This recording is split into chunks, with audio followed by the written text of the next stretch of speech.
Hello అండి, welcome to మా ఇంటి రుచి మన్పా కిచెన్. నేను ఇవాళ చేయబోయే రెసిపీ ఆనియన్ పెసరపప్పు కర్రీ చేస్తున్నానండి. ఇక్కడ నేను ముందుగా 4 పెద్ద సైజు ఆనియన్ తీసుకొని సన్న ముక్కలుగా కట్ చేసి పెట్టుకున్నాను. ఆ తర్వాత పెసరపప్పు తీసుకున్నాను. ఈ సమ్మర్లో ఈ కర్రీ చేసుకోవడం వల్ల వంటికి చలవ చేస్తుంది. ఇప్పుడు నేను ఇక్కడ 2 టేబుల్ స్పూన్ల ఆయిల్ వేసుకున్నాను. ఒక కడాయి పెట్టుకొని 2 టేబుల్ స్పూన్ల ఆయిల్ వేసుకున్నాను.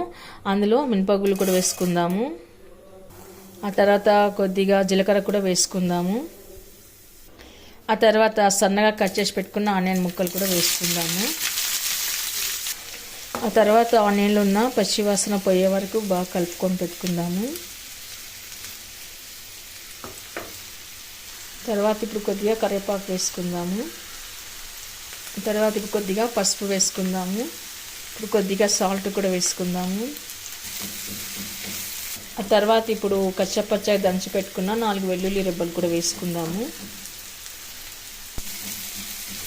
ఇప్పుడు ఆనియన్ అంతా ఎర్రబడ్డాక ఇప్పుడు మనం పెసరపప్పు కూడా వేసుకుందాము. ఇది క్లీన్ చేసి పెట్టుకున్న పెసరపప్పు అండి. వేసాక ఒకసారి బాగా కలిపి పెట్టుకుందాము. ఇప్పుడు పెసరపప్పులో పచ్చివాసన పోయే వరకు మనం బాగా కలుపుకొని పెట్టుకోవాలన్నమాట. ఇప్పుడు రెడ్ చిల్లీ పౌడర్ వేసుకుందాము. ఆ తర్వాత కొద్దిగా సాల్ట్ వేసుకుందాం. ఇందాక వేసుకున్నాం కదా, ఇప్పుడు చూసి వేసుకుందాము. తర్వాత కొద్దిగా ధనియా పొడి వేసుకుందాము. ఆ తర్వాత ఇవన్నీ వేసి ఒకసారి బాగా కలుపుకొని పెట్టుకుందాము. కర్రీ అడుగంటకుండా లైట్గా వాటర్ వేసుకోవాలండి.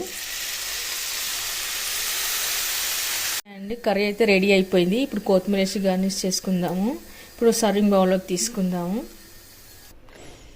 ఈ ఆనియన్ పెసరపప్పు కర్రీ అండి రోటీలోకి, రైస్లోకి, చపాతీలోకి అన్నిటిలోకి చాలా బాగుంటుంది. చాలా టేస్ట్గా ఉంటుంది. సైడ్ డిష్గా కూడా వస్తుంది.